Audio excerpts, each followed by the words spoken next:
الحمد لله رب العالمين الرحمن الرحيم مالك يوم الدين إياك نعبد وإياك نستعين اهدنا الصراط المستقيم صراط الذين أنعمت عليهم غير المغضوب عليهم ولا الضالين صل على محمد. أعوذ بالله من الشيطان الرجيم بسم الله الرحمن الرحيم. الحمد لله الذي لا يبلغ مدحته القائلون ولا يحصي نعماءه العادون ولا يعدي حقه المجتهدون الذي ليس لصفته حد محدود ولا نعت موجود ولا وقت معدود ولا أجل ممدود فطر الخلائق بقدرته ونشر الرياح برحمته والصلاة والسلام على الرسول المسدد المصطفى العمجد المحمود الأحمد سيدنا ومولانا ومولى الكونين جد الحسن والحسين معاني والقاسم محمد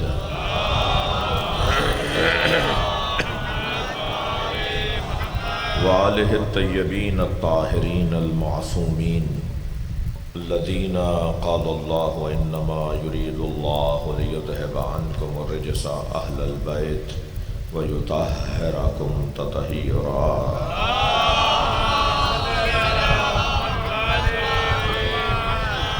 ولعنۃ اللہ علی اعدائہم اجمعین من یوم عداوتہم الی قیام یوم الدین. اما بعد قال الحکیم فی قرآن الکریم بسم اللہ الرحمن الرحیم ان ھذا لہو البلاء المبین وفدیناہ بذبح عظیم سلام علی ابراہیم.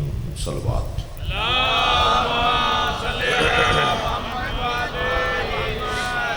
اس سے بلند صلوات.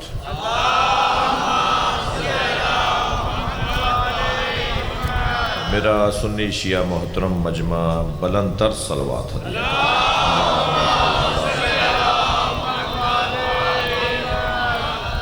سورہ مبارکہ صافات کی 3 مختصر آیات میں نے آپ کے سامنے پڑھی ہیں. اللہ حضرت ابراہیم کی قربانی کو یاد کر رہا ہے. حضرت ابراہیم تاریخ ابدیت میں ایسے بندے ہیں جنہوں نے اللہ کی عبادت میں کوئی کمی نہیں رکھی، بلکہ جو کچھ ان کے پاس تھا وہ حضرت ابراہیم نے اللہ کی راہ میں دے دیا. سب سے بڑا عنوان ان کا یہ ہے کہ خود قرآن کہہ رہا ہے کہ ان ھذا لہو البلاء المبین. یہ ابراہیم کی قربانی عظیم بلاء المبین کھلی آزمائش ہے. علماء کرام تشریف فرمائے، حافظ صاحب تشریف فرمائے. ان ھذا لہو البلاء المبین. ان ھذا لام تاکید ہوا مقدم. یہ سارے ادبی قاعدوں کے مطابق پھر بلاء المبین، بلا بھی آزمائش، بلا یعنی آزمائش، مبین یعنی کھلی آزمائش. مبین کھلی ہوئی، قرآن مبین، آیات بینات، بلاء المبین روشن، یعنی اس میں کوئی شک ہی نہیں ہے کہ بڑی قربانی ہے، بڑی آزمائش ہے ابراہیم علیہ السلام کی. حضرت ابراہیم نے اللہ کی راہ میں سب کچھ دیا. بکریاں چرانے چلے. پہلے تو کیا کمال ہے، اللہ نے نبیوں سے بکریاں چروائی ہیں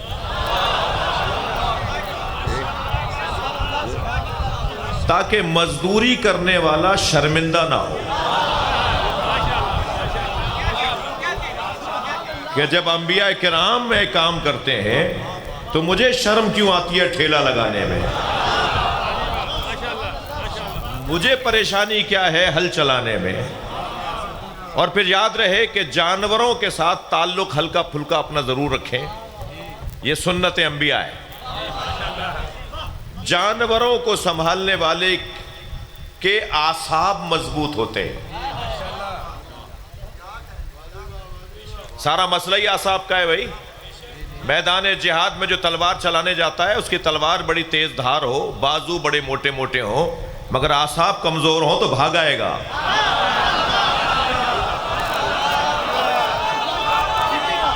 جی تلوار جنگ نہیں جتواتی، جی زور بازو جنگ نہیں جتواتا، اعصاب سے جنگیں جیتی جاتی ہیں۔ جن کے اعصاب مضبوط ہوتے ہیں وہ جنگ جیتتے ہیں۔ کسی نے مولا علی سے پوچھا، مولا جب آپ کا قاتل، آپ کا دشمن آپ کے سامنے میدان میں آتا ہے تو آپ کو کیسا لگتا ہے؟ حضرت نے فرمایا مجھے اس پہ رحم آتا ہے، وہ گھبراتا ہے۔ مجھے اپنے دشمنوں پر رحم آتا ہے، اس لیے کہ جب وہ میرے سامنے آ جاتا ہے تو گھبرا جاتا ہے۔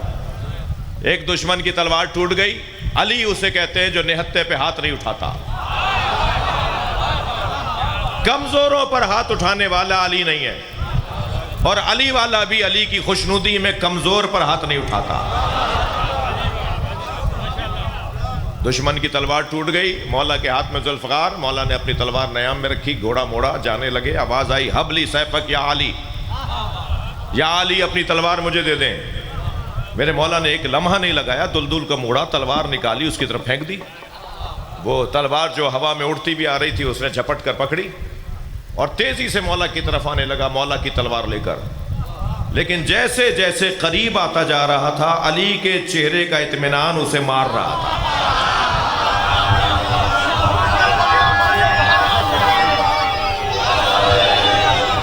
تلوار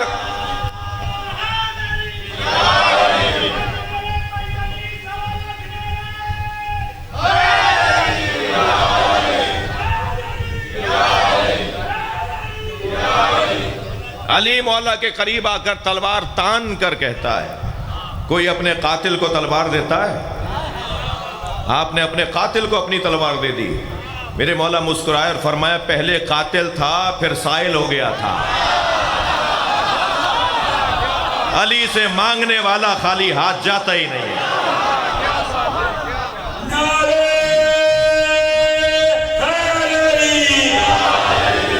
توجہ کر لیا آپ نے؟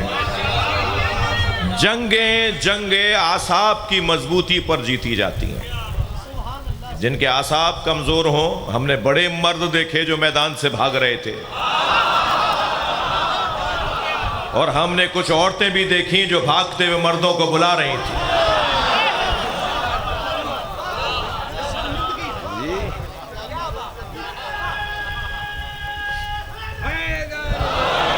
شام کے دربار میں ایک مرتبہ کہا گیا کہ علی کے لشکر میں جنگ صفین میں ایک عورت تھی کہ جو علی کی طرف سے میدان میں آ کر جاتے ہوئے لوگوں کو واپس بلا رہی تھی۔ اس کا نام ہے حرہ سعدیہ۔ تو شام کا حاکم کہنے لگا بہت عرصہ ہو گیا اسے دیکھا نہیں، اسے ذرا بلاؤ تو صحیح۔ تو حرہ سعدیہ رہتی تھیں مدینہ منورہ میں، حضرت حلیمہ سعدیہ کی بیٹی۔ جی حضرت حلیمہ سعدیہ کی بیٹی۔ جی ماں بھی خدمت میں رہی، بیٹی بھی خدمت میں رہی۔ جی تو بلا لیا انہیں۔ وہ جب پہنچی ہیں شام تو ظاہر ہے اتنا لمبا سفر کر کے پہنچی تو گرد راہ ان کے بدن پر تھی، ان کے کپڑوں پر تھی۔ دربار میں جب بلایا گیا تو کوئی کھڑا نہیں ہوا، کوئی پہچانتا ہی نہیں تھا، لیکن شام کا حاکم کھڑا ہو گیا اور کرسی کی طرف اشارہ کیا کہ بیٹھ کر بات کرو۔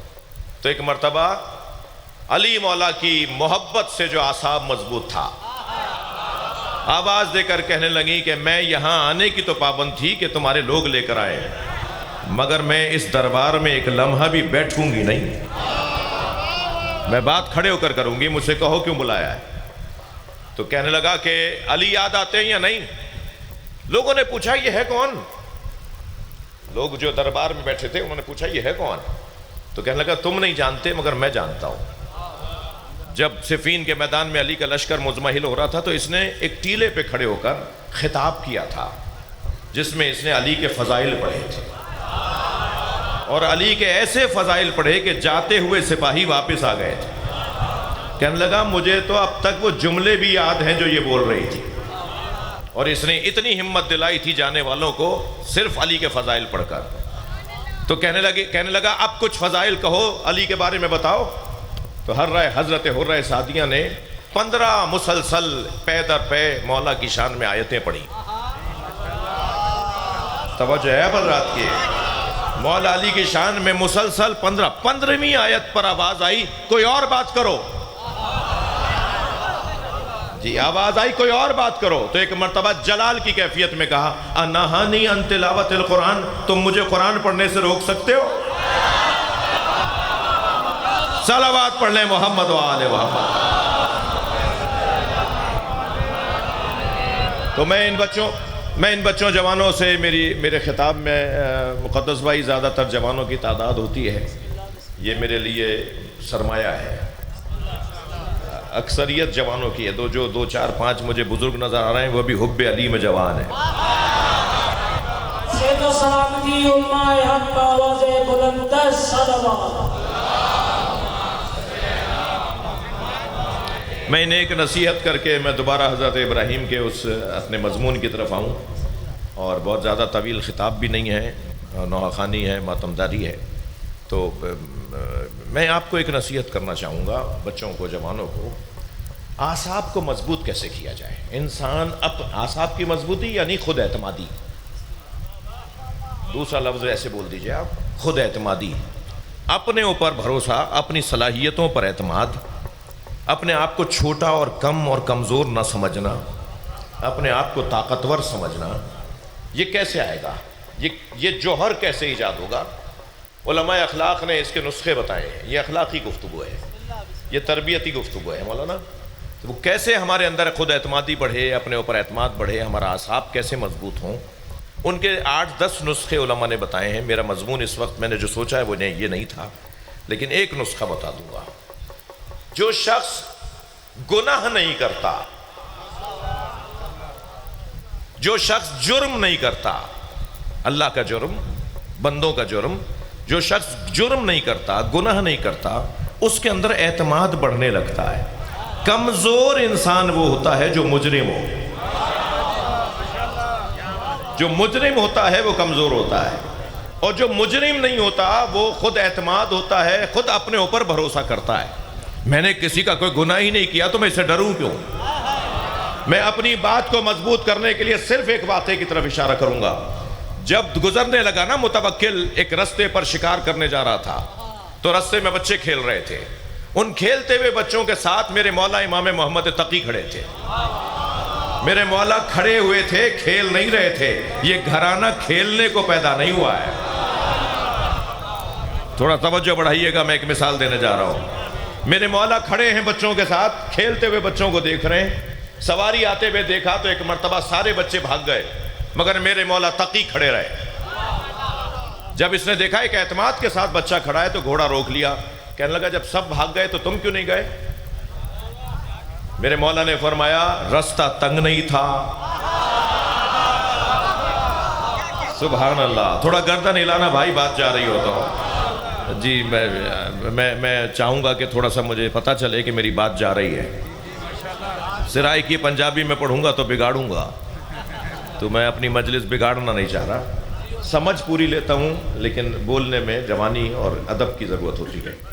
ٹھیک ہے، صحیح ہے یا نہیں؟ اگرچہ میرے بابا اردو کے تو ادیب تھے، مگر سرائکی میں اور سندھی میں بھی کلام کہتے تھے. ان کے کچھ کلام سرائکی میں بھی ہیں. سوزی ذاکروں کو بھی پسند کرتے تھے، اور علماء کے تو مرید تھے، علماء کا خاص احترام. اور بہرحال تو بیان کر رہا تھا کہ جب اس نے کہا نا سب بچے چلے گئے تو تم کیوں نہیں گئے، تو میرے مولا تقی نے فرمایا رستہ تنگ نہیں تھا جو میں رستہ چھوڑتا تمہارے لیے. دوسرا، میں نے تمہارا کوئی جرم نہیں کیا جو میں ڈروں. کیا اصول ہے، کیا سبق ہے جو ہمیں دیا ہے. چلا گیا، شکار کھیل کر واپس آیا، بچے پھر نظر آئے دور سے. گھوڑے آتے ہوئے دیکھے تو بچے بھاگے، مگر میرے مولا کھڑے رہے. پھر گھوڑا روک کے کہنے لگا سب بچے بھاگے تو تم کیوں نہیں گئے؟ حضرت نے فرمایا میں نے تمہیں پہلے جواب دے دیا، میں ان باتوں کی تکرار نہیں کروں گا. میں تمہیں پہلے کہہ چکا ہوں کہ نہ راستہ تنگ تھا اور نہ میں نے تمہارا کوئی جرم کیا. تو اپنی مٹھی آگے بڑھا کر کہنے لگا بتاؤ میری مٹھی میں کیا ہے.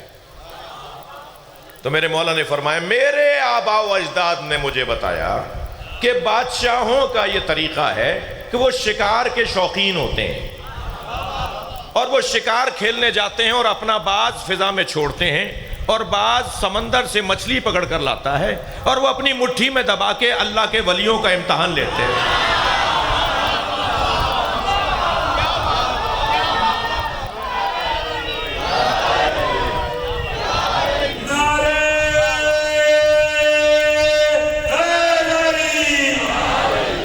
توجہ کر لی آپ نے؟ بات آگے جائے میری۔ حضرت ابراہیم سب سے پہلی قربانی حضرت ابراہیم کی مال کی قربانی ہے۔ جانور چرانے گئے ہیں، بکریاں بھیڑ بکریاں لے کر گئے ہیں، صحرا میں جانور چرا رہے ہیں کہ ایک مرتبہ جبریل امتحان لینے کے لیے آئے اور حضرت ابراہیم کے برابر سے جیسے کوئی تعلق بھی نہ ہو، ایک نامانوس اور ایک اجنبی شخص برابر سے بن کر گزرے اور تسبیح پڑھتے ہوئے گزرے، سبوح قدوس ربنا ورب الملائکۃ والروح۔ حضرت ابراہیم نے ایک دفعہ مڑ کر دیکھا، فرمایا یہ تو میرے رب کی تسبیح ہے۔ تو انہوں نے مڑ کر دیکھا، کیا تم اپنے رب کو تم اکیلے ہی مانتے ہو؟ تمہارے رب کو تو کوئی اور بھی مانتا ہے نا؟ کہا مگر اتنی اچھی تسبیح تو میں نے نہیں سنی، ایک دفعہ اور سناؤ۔ تو جبریل نے کہا اس کے بدلے میں دو گے کیا؟ تو حضرت ابراہیم نے اپنے جانوروں کی طرف دیکھ کر کہا 1/3 دے دوں گا، مثلا 200 جانور ہیں تو 60 دے دوں گا۔ انہوں نے تسبیح سنائی تو آنکھوں میں آنسو آ گئے۔ فرمایا ایک دفعہ اور سناؤ۔ کہا اب کیا دو گے؟ کہا جتنے رہ گئے آدھے دے دوں گا۔ پھر تسبیح سنائی تو ایک مرتبہ پھر آنکھوں میں آنسو آئے۔ فرمایا ایک دفعہ اور سناؤ۔ تو کہنے لگے کیا دو گے؟ کہا جتنے رہ گئے سب دے دوں گا۔ معلوم یہ ہوا جس کے نام سے پیار ہوتا ہے اس کے نام پہ خرچ کرنے کو دل کرتا ہے۔ سارا مال حضرت ابراہیم نے حضرت جبریل امی کے حوالے کیا اور تسبیح سن سن کے آنکھوں میں آنسو لاتے رہے۔ جبریل نے بڑھ کر کہا میں جبریل ہوں، مجھے آپ کے جانوروں کی ضرورت نہیں تھی، میں تو آزمانے آیا تھا کہ اللہ کی خاطر آپ اپنا مال بھی دے سکتے ہیں، آپ مال کی قربانی میں کامیاب ہیں۔ کچھ مدت کے بعد فرمایا جاؤ جا کر دربار کے اندر اپنا خطبہ دو اور بت توڑ دو جا کر۔ اب حضرت ابراہیم اکیلے گئے بت توڑنے کے لیے، جس کے پیچھے اللہ ہو اسے لشکر کی ضرورت نہیں ہے۔ جی حضرت ابراہیم گئے ہیں بت خانے میں، یہ سارا شہر گیا ہوا تھا تہوار منانے کے لیے شہر سے باہر۔ حضرت ابراہیم نے کلہاڑی لی، سارے بتوں کو توڑا، کسی کی آنکھ پھوڑی، کسی کی ناک کاٹی، کسی کا کان کاٹا، کسی کا پیٹ پھاڑا، کسی کا گھٹنا توڑا، کسی کی گردن اتاری اور پھر ایک بڑے بت کے گلے میں کلہاڑی لٹکا دی، اور یہ سارا کام اطمینان کے ساتھ کیا ہے۔ واپس گھر آ کر بیٹھ گئے۔ جب یہ سب لوگ بت خانے میں پہنچے تو بتوں کا تو یہ حال دیکھا اور ایک بڑے بت کے گلے میں کلہاڑی لٹکی تھی یہ بھی دیکھا، تو سب مطمئن ہو کر ایک زبان ہو کر بولنے لگے یہ کام ابراہیم کا ہے۔ انہوں نے دیکھا نہیں تھا کہ ابراہیم کا ہے، مگر سب ایک بات کر رہے تھے کہ یہ کام ابراہیم کا ہے۔ کام تو ایسا ہی ہونا کہ کام بتائے کس کا ہے۔ بھئی تھوڑا بولو میرے ساتھ، تھوڑا سا آپ گردن تو ہلاؤ نا کم سے کم، یہ کام بتائے نا کہ کس کا کام ہے، ہمیں بتانے کی ضرورت نہ ہو۔ مولا علی کو شناختی کارڈ کا شیعہ نہیں چاہیے، مولا علی کو کردار کا شیعہ چاہیے، چال بتائے کہ علی والا جا رہا ہے۔ جی جی جی جی جی ہمارا کام بتائے کہ ہم اہل بیت کے چاہنے والے ہیں۔ اگر تھکے میں نہیں ہے تو جملہ کہہ رہا ہوں، مولا علی جسے قتل کرتے تھے نا، وہ جنازہ پکار کے کہتا تھا مجھے علی نے مارا ہے۔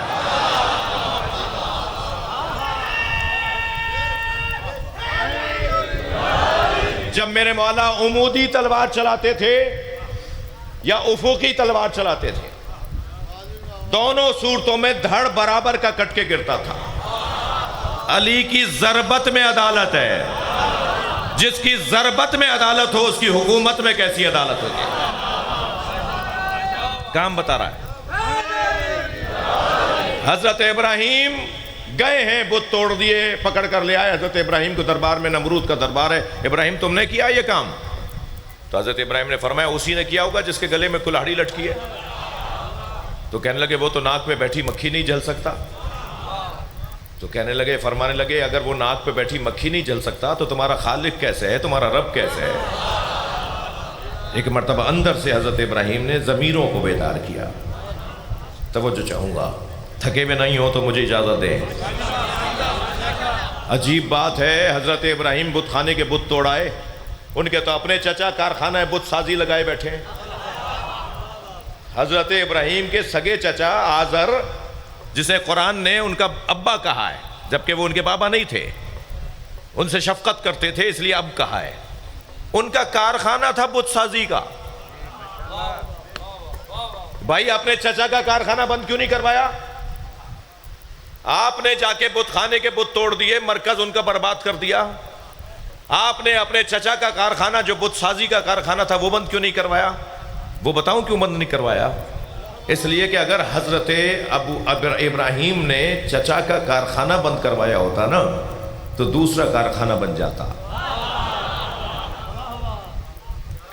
فیصل آباد میں مجلس پڑھ رہا ہوں نا، تاجروں کا شہر ہے.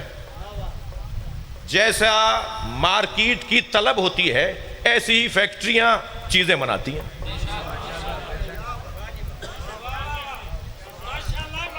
طلب اور رسد یہ قانون ہے تجارت کا. تھوڑا گردن ہلانا میری بات جا رہی ہو تو.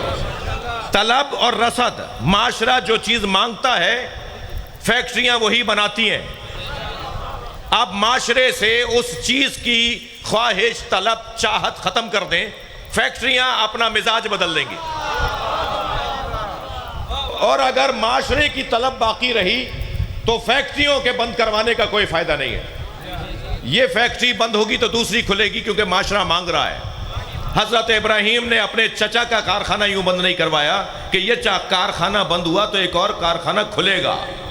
میں طلب تبدیل کر دوں، کارخانے خود بند ہو جائیں گے. جب کوئی بت ہی نہیں مانگے گا، جب مارکیٹ میں دکانوں پر بت ہی نہیں مانگا جائے گا تو کارخانے بت بنائیں گے کیوں؟ تو حضرت ابراہیم نے مزاج بدلا. جب وہ کہنے لگے نا یہ تو ناک پہ بیٹھی مکھی نہیں جل سکتا، فرمایا پھر یہ تمہارا خالق اور رب کیسے ہے؟ اندر سے ضمیر کو بیدار کیا.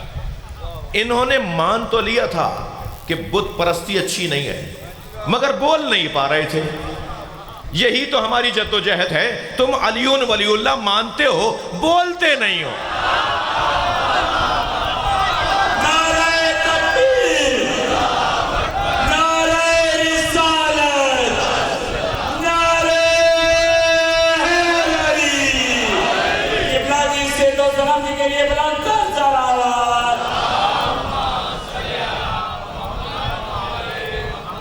عزیزو، حضرت ابراہیم کو اس جرم میں آگ میں پھینکا گیا. اور جو اللہ کی خاطر کام کر رہے ہوتے ہیں انہیں کسی چیز کا خوف نہیں ہوتا. لا یخافون لومۃ لائم، وہ ملامت کرنے والوں کی ملامت سے خوف زدہ نہیں ہوتے. مولانا امجد صاحب، یہ ہم نے آپ جیسے علماء سے ہی سیکھا ہے. وہ خوف زدہ نہیں ہوتے ملامت کرنے والوں کی ملامت سے. جب ٹوکری میں رکھ کر حضرت ابراہیم کو گھما کر، رسی میں گھما کر پھینکا گیا، کیونکہ آگ کے تو قریب بھی نہیں جا سکتے تھے، اپنی ہی بنائی ہوئی کے قریب نہیں جا سکتے. تو حضرت ابراہیم کو فضا میں ٹوکری لے کے جا رہی تھی آگ کی طرف. تو جبریل آ گئے. حل لک حاجۃ یا ابراہیم، ابراہیم کو یہ حاجت ہے؟ تو حضرت ابراہیم نے فرمایا اما الیک فلا، ہاں ہے مگر تم سے نہیں ہے. جی معیار ہے نا بھائی، معیار ہے نا. ہمیں تو حضرت جبریل سے حاجت ہو سکتی ہے، مجھے اور آپ کو تو حضرت جبریل امی سے حاجت ہو سکتی ہے، مگر یہ حجت خدا ہے. جس سے اللہ ڈائریکٹ بات کرتا ہو وہ واسطہ نہیں مانتا. واسطہ تو ہمارے لیے ہے نا. جو معراج پر چلا جائے بغیر جبریل کے، سرکار کے ساتھ جبریل آ رہے تھے، رک گئے نا. جب سدرۃ المنتہا پہ سرکار پہنچے تو مڑ کے دیکھا جبریل رکے ہوئے. جبریل آگے کیوں نہیں آتے؟ کہا یا رسول اللہ ھذا موقفی، یا رسول اللہ یہ میری جگہ ہے. الذی ودعنی اللہ، جسے اللہ نے میرے لیے بنایا ہے. لو دنو تو انملتن لاحترقت، اگر میں ایک قدم بھی آگے بڑھوں گا جل جاؤں گا. تو بغیر جبریل کے گئے نا سرکار معراج پر. تو حضرت ابراہیم نے فرمایا اما الیک فلا، ہاں حاجت ہے مگر تم سے نہیں ہے. تو جبریل نے کہا پھر کس سے ہے؟ کہا اسی سے ہے جس نے تمہیں آنے کی اجازت دی ہے. بھئی تھوڑی بات کریں، تھوڑا سا گردن ہلائیں. سرکار حضرت ابراہیم نے فرمایا اسی سے مجھے حاجت ہے جس نے تو کہا فرما کہہ دیں میں پہنچا دوں کہنے علمہ بحالی یغنی عن سوالی، وہ میرے اوپر پوری توجہ کیے ہوئے ہے، اب میری حاجت کہاں رہی؟ اس اللہ کی مجھ پہ پوری توجہ ہے تو اب میری حاجت کیا ہے؟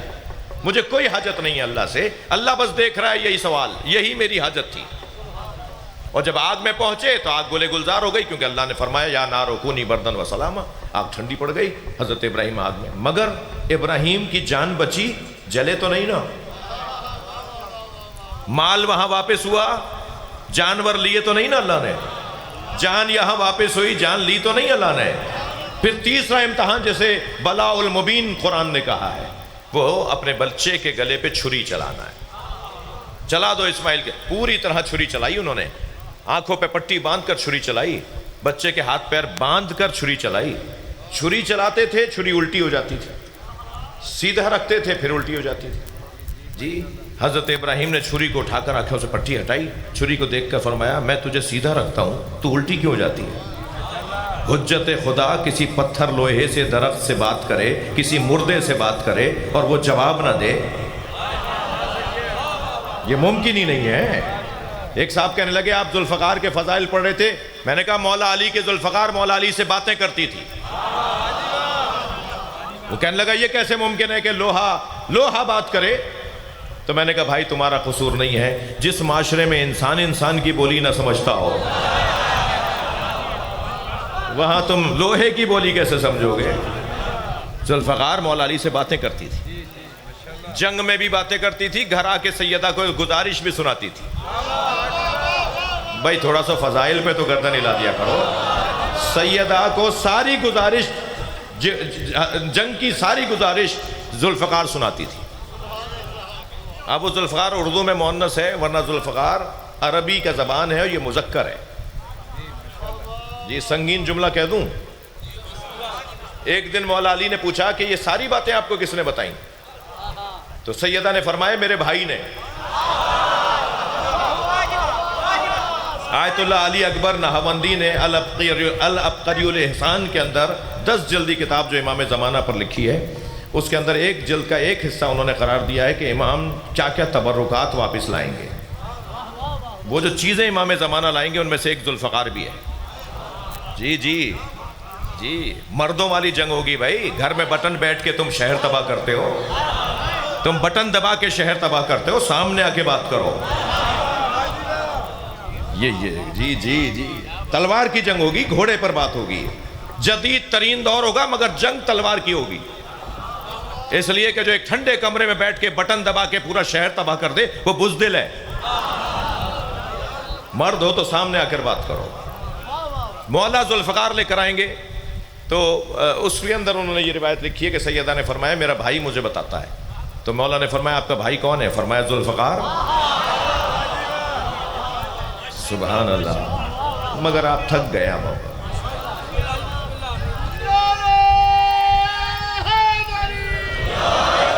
بات آگے بڑھے؟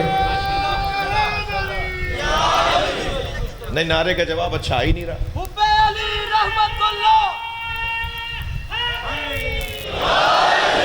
مجھے اندازہ تو کرمائیں۔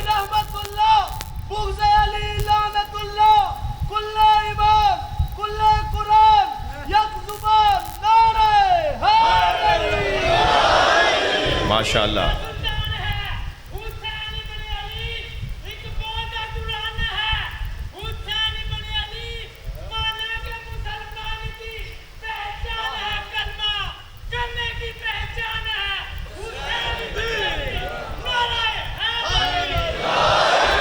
حضرت ابراہیم آگ میں گئے، حضرت ابراہیم نے بچے کے گلے پہ چھری چلائی، جب چھری کام نہیں کر رہی تھی، الٹی ہو جاتی تھی، تو فرمایا میں تجھے سیدھا رکھتا ہوں تو الٹی کیوں ہو جاتی ہے؟ تو چھری بولی الخلیل امرنی والجلیل نہانی، خلیل مجھے امر کرتا ہے مگر جلیل روک دیتا ہے۔ تو پھر ایک مرتبہ چھری چلائی اور گردن کٹی اور انہیں پورا احساس ہوا کہ میرا بچہ ذبح ہو گیا ہے، بدن ٹھنڈا پڑ گیا ہے، آنکھوں سے پٹی ہٹائی تو کیا دیکھا؟ ایک دمبا ذبح ہے اور حضرت اسماعیل برابر میں کھڑے ہیں۔ تو پھر ہاتھ اٹھا کے کہا یا اللہ کیا میری قربانی قبول نہیں ہوئی؟ تو آواز آئی وَفَدَيْنَاهُ بِذِبْحٍ عَظِيمٍ، ہم نے اس قربانی کو ایک بڑی قربانی پر مؤخر کر دیا ہے۔ ہم تم سے قربانی لیں گے مگر اس سے بڑی لیں گے۔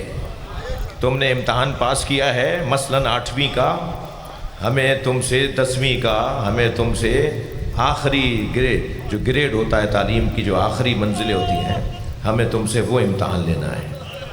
وَفَدَيْنَاهُ بِذِبْحٍ عَظِيمٍ۔ ابراہیم علیہ السلام کا مال اللہ نے واپس کر دیا، جان واپس کر دی، اولاد واپس کر دی، مگر کربلا میں مال بھی رکھ لیا، جان بھی رکھ لی، اولاد بھی اللہ نے رکھ لی۔ تبھی یہ ذبح عظیم ہے۔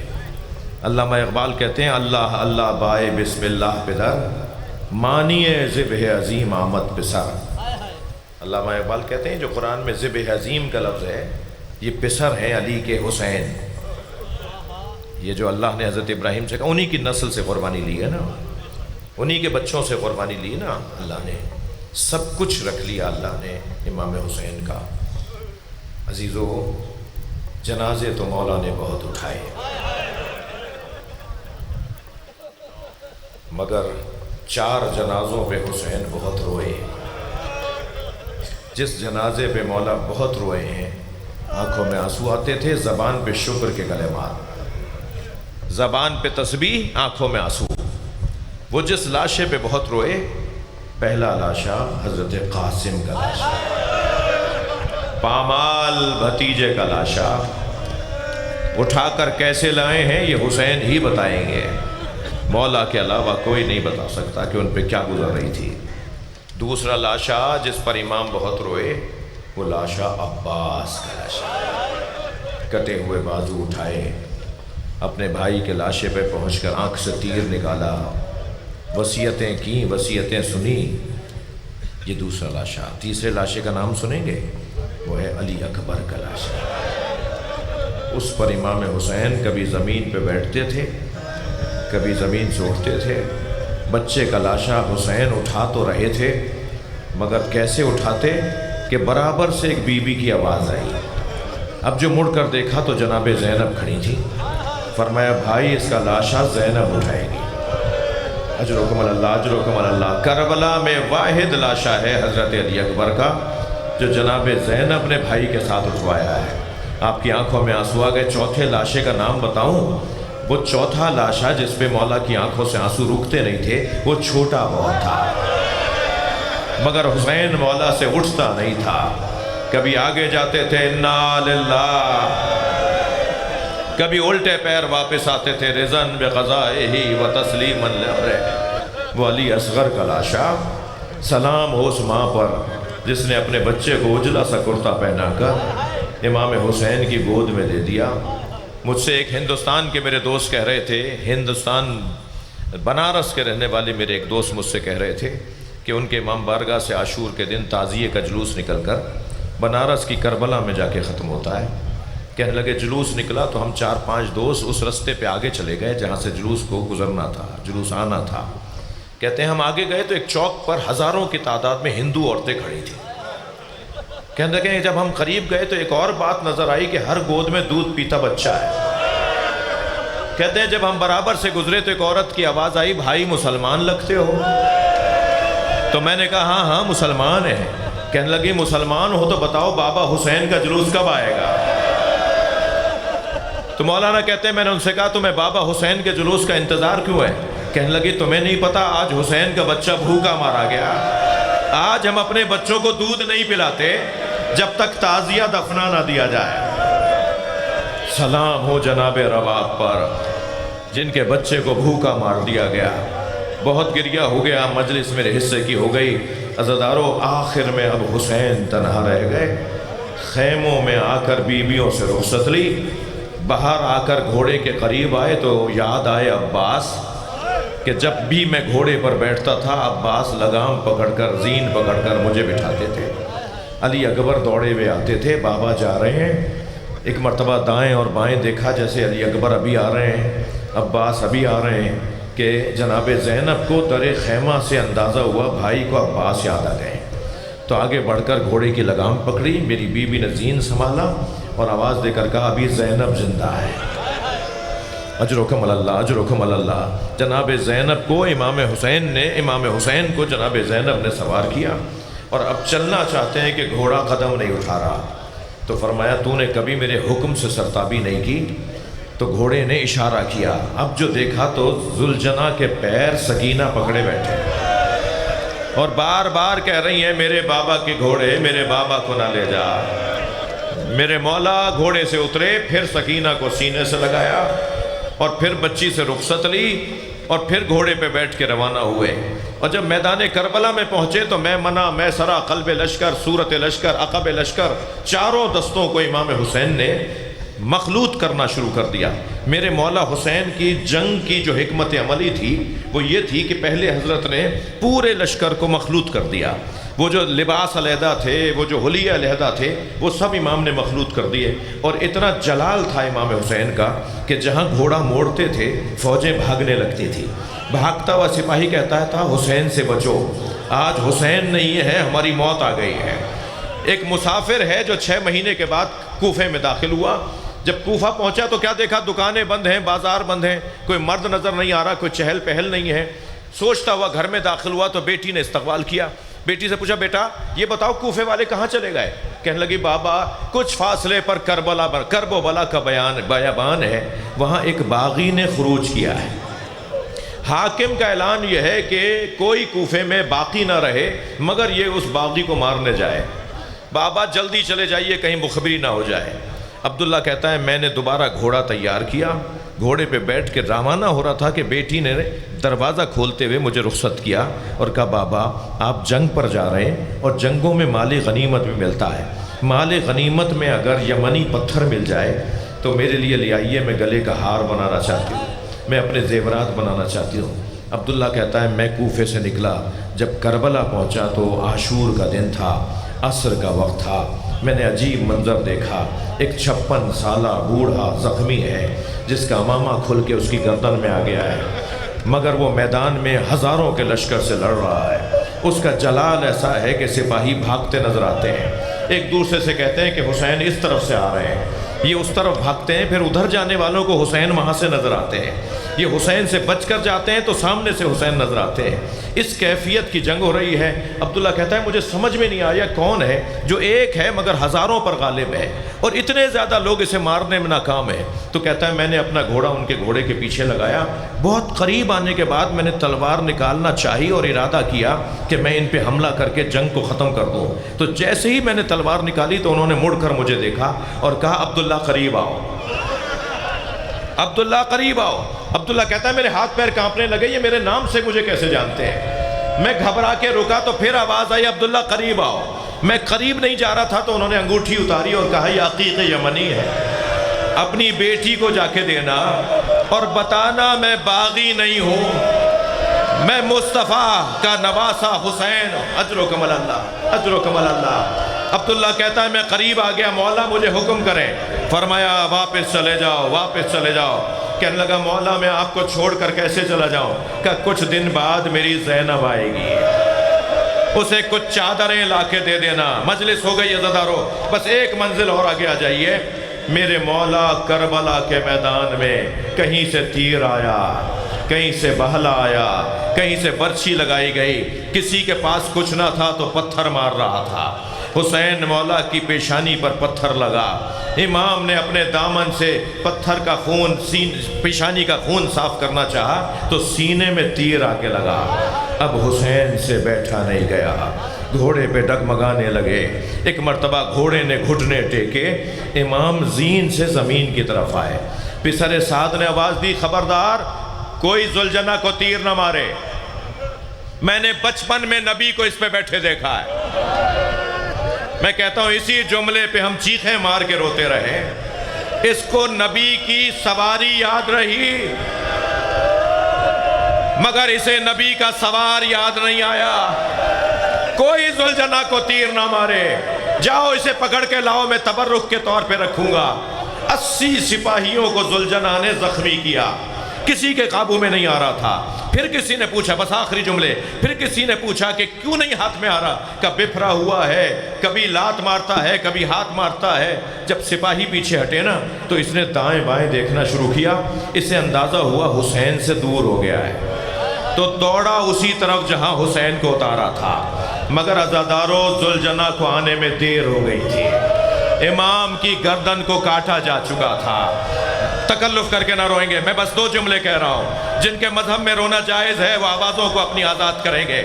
گھوڑا وہاں پہنچا جہاں لاشیں بکھرے ہوئے تھے، ایک ایک لاشے کو سونگھتا تھا، ایسا لگ رہا تھا جیسے اپنا پھول تلاش، اجرکم اللہ، جیسے اپنا پھول تلاش کر رہا ہوں۔ اسی لاشے پہ رکا جو لاشا حسین کا تھا، امام کی رگوں سے خون نکل رہا تھا، اس نے اپنی پیشانی رنگین کی، زمین کربلا پہ پیر مارا اور ایسے دوڑا جیسے ماتم کرتا ہوا کوئی جائے۔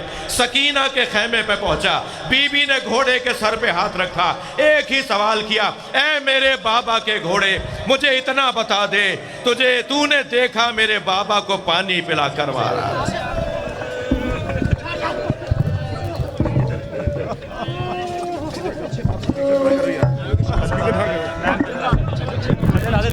باقی بیٹا پیچھے